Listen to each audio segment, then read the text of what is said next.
one important thing that which we have to highlight, that almost in every school,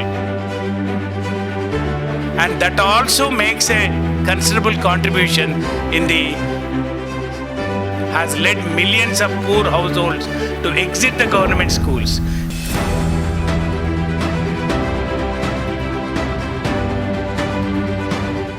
Telangana, the newly formed state, like with a little of my experience in education for about my 3 decades of association with schools, I'm being myself a teacher and an administrator. Earlier, I was the president of the Telangana State Private Schools Association. I have seen like how the schools suffered and are blamed also. I definitely feel the topic that is being given to me is quite relevant to my thought process, and I hope there is a rich galaxy of other speakers sharing the days here, especially Professor Geeta and Kavita. They also are going to do their best. And I would like to share with one quote that especially in like Telugu states of Telangana and Andhra Pradesh, we have a prominent TV channel. It's called TV9. Of late, it is coming regularly with a caption on its screen saying that private schools mafia. Private schools mafia. We are really surprised and shocked to note that the contributors directly and indirectly for the human capital, national economy, and as well as like in making a very good society are branded as like bandits and mafia, and still we are silently bearing, not knowing that how much of research evidence is available about our good contributions to this society. So I think this is an apt time that we all should realize that how much we are contributing and what the other society is making, like what is their understanding about it. Let me put my topic will go like this: evidence to challenge the denial of budget private schools' contributions to quality learning and cost effectiveness of education in India. I think it would be better for me to quickly run through my pages here. A large body of research published since the year 2000 speaks about and has documented the significance of growing contributions to quality learning and cost effectiveness by budget, the so-called low-cost private schools in cities, towns, slums, and even villages in India. Despite the evidence, governments, media, and even academia do not acknowledge the success and potentialities of budget private schooling in our country. The failure to appreciate such developments and to admit their significance in relation to government schools is a sort of denial. Many are in denial about what is happening in schooling throughout a large part of our nation. In this presentation, I set out to evidence regarding the quality of learning and cost effectiveness in budget private schools in India, and look at also the aims to identify various aspects of budget private schools which lacks credible evidence. Since the seminal work of Becker in 1962 and Children in 1961 on the theory of human capital, education policy has been increasingly the object of research for its intrinsic importance, but also for its instrumental value in the improvement of society. Theoretical economical models have emphasized the role of schooling in determining the returns to education that ultimately foster economic growth. So, investing in human capital through education policy has been a growing priority to developing countries More recently, the education policy debate has gradually shifted from access to schooling to improving learning quality. The transition is like to dominate the post 2015 global development framework for educational development and can be explained by two important factors. Firstly, growing evidence emphasizes that quality of education is what matters for economic development. This shows that cognitive skills are more strongly associated with increase in earnings and development outcomes that schooling attains. And the second factor being the recognition that poor quality of education remains specific to in developing countries.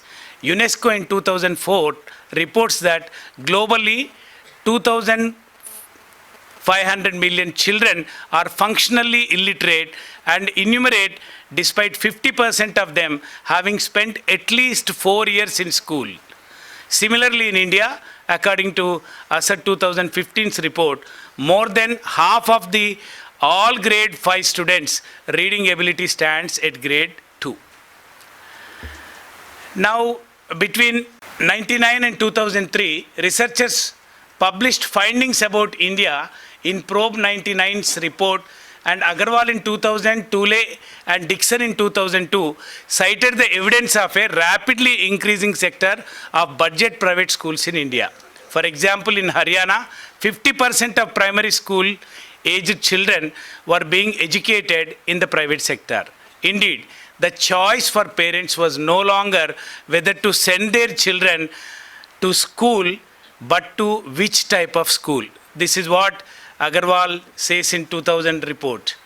Also, researchers identified a mushrooming of private schools in all parts of the country owing to poor quality in government schools. The exodus from government schools to private schools is what the trend that the government is now trying to stop. More recently, survey and census data from slums, villages and towns around the country expand upon these initial indications. Large number of budget private schools are found in several impoverished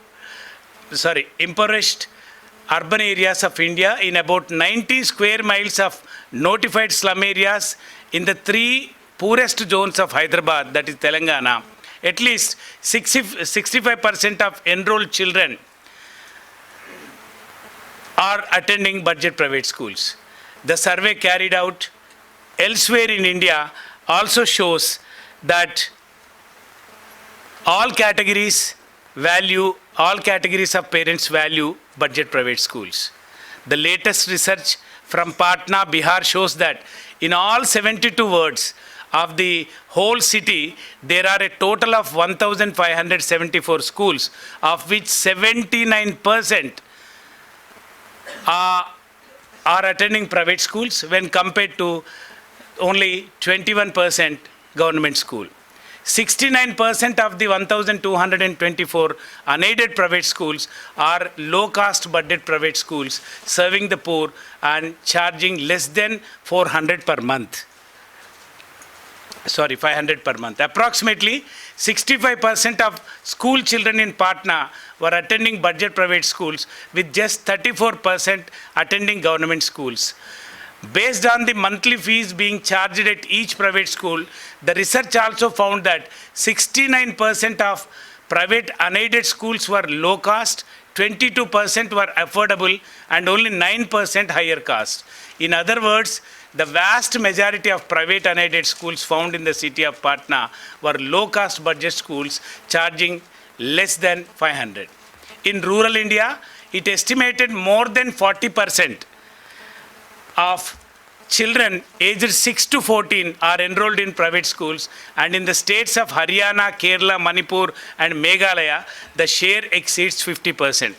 These all statistics I wanted to give only to know that how the trending of leaving the government schools because of the poor care and joining the private schools is an ongoing process at this present and current scenario. Then coming to the quality and cost of budget private schooling, data was collected from Hyderabad by James Toole in 2007 regarding commitment of the teachers in budget private schools, when researchers called unannounced there, more than 90% of teachers in private schools were teaching compared to only 70% in government schools. What seems to have more effect in that good budget private schools are able to retain better teachers by renewing their contracts and let go the less effective ones.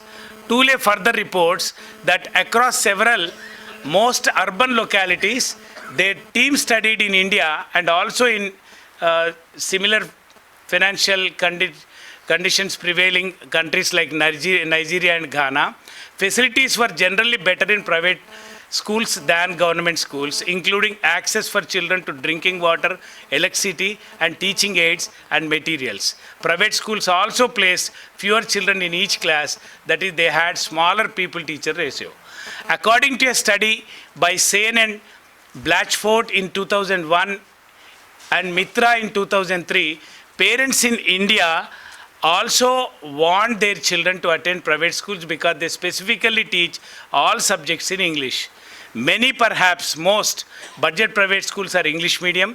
Parents believe that learning through English helps their child attain better opportunities after school in both employment and further education.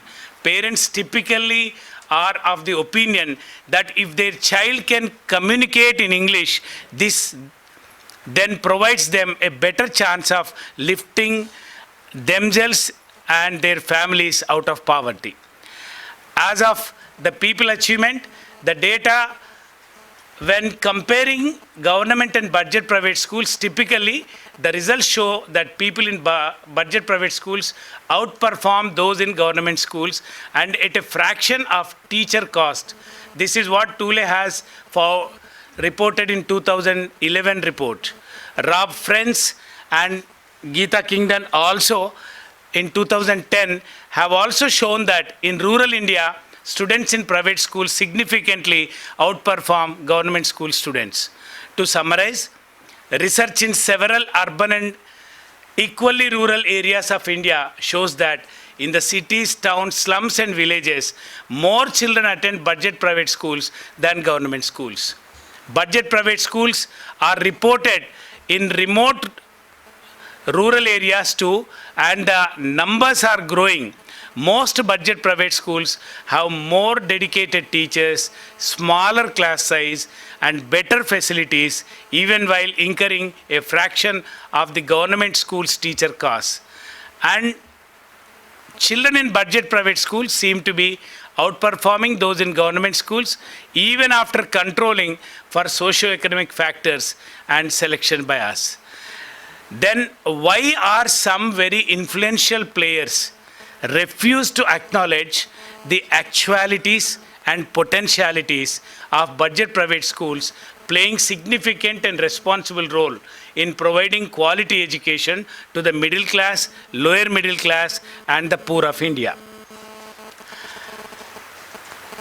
Research reports of Ford in 2011 and O'Hara in 2012 shows, though, that the poor are able to access budget private schools that are competitive in quality measures. Daily paid laborers living in slums and smaller towns send their children to affordable fee-paying budget private schools, and the poorest groups are able to access private education through concession, scholarships, and free ships offered by the school managements themselves. This is one important thing that which we have to highlight, that almost in every school that we are giving more than 7 to 10% of free ship to desirable students, and that also makes a considerable contribution in the economical development of the nation. Now coming to the choice, UNESCO in its report of 2008 states that the rapid growth of low-fee budget private schools in India is in large measure a symptom of state failure. Chronic underfinancing, often combined with weak accountability, low levels of responsiveness, and poor quality of provision, has led millions of poor households to exit the government schools.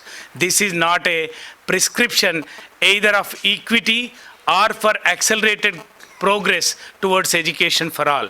So, choice of private schooling is regarded not a choice but a forced choice.